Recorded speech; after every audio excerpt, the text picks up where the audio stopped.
যাদের হৃদয় আছে আল্লাহর ভয়, তারা কবু পথ বলে যায় না। আল্লাহর প্রেম ছাড়া এই দুনিয়ায় কারো কাছে কোনো কিছু চাই না। রাতের আধারে যারা সেজদাতে রয়, দু চোখের অশ্রুতে নদী যেন বয়। চলনার হাঁচানি যত হইয়া আসুক, পিছনে ফিরেও সে তাকায় না। ও যাদের হৃদয় আছে আল্লাহর ভয়, তারা কবু পথ বলে যায় না।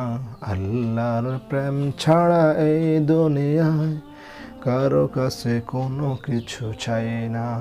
আসসালামু আলাইকুম। দর্শক বিন্দু, সবসময় মহান আল্লাহ তাআলাকে ভয় করতে হবে, ভালোবাসতে হবে। যত বাধা আসুক, যত বিপত্তি আসুক, যত হামলা আসুক, মামলা আসুক, যত ভয় আসুক, যত ধমক আসুক, যত নির্যাতন আসুক, যত রকমের টর্চারিং আসুক, কখনো পিছনে তাকানো যাবে না। সর্বদা মহান আল্লাহ তাআলাকে ভয় করে, ভালোবেসে, ইসলামকে মহাব্বত করে নিজের জীবন বিলিয়ে দিব। তবুও কারো কাছে ছোট হব না, ইসলামকে কখনো ছোট হতে দেব না, না না। দর্শকবিন্দু, সেজন্যে এখানে শিল্পীর জন্য বলেছেন যে যাদের হৃদয় আছে আল্লাহর ভয়, তারা কখনো পথ ভুলে যায় না, তারা সর্বদা সত্যের উপর অটল বিচল থাকে।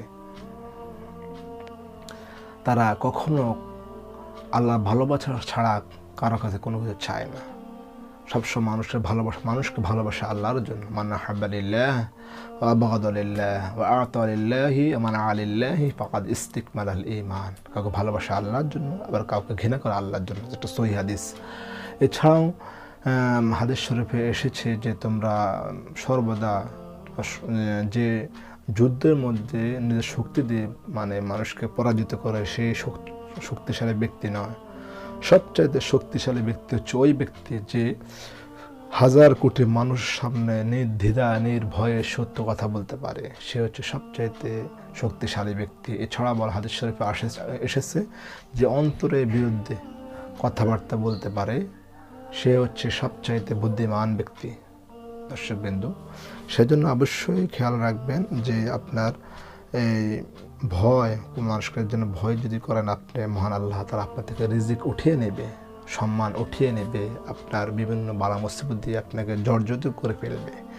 এই পৃথিবীর মধ্যে অনেক নবী এসেছেন, কোন নবী কাউকে ভয় পায় না। যদি ভয় পেত, ইসলাম কায়েম হতো না, ইসলামের দাওয়াত দিতে পারতো না। আজ আমরা সেই নবীর উম্মত। সেজন্য আমাদের দায়িত্ব করতে হবে ইসলামকে সত্যবাণী মানুষের নিকট পৌঁছে দেওয়া।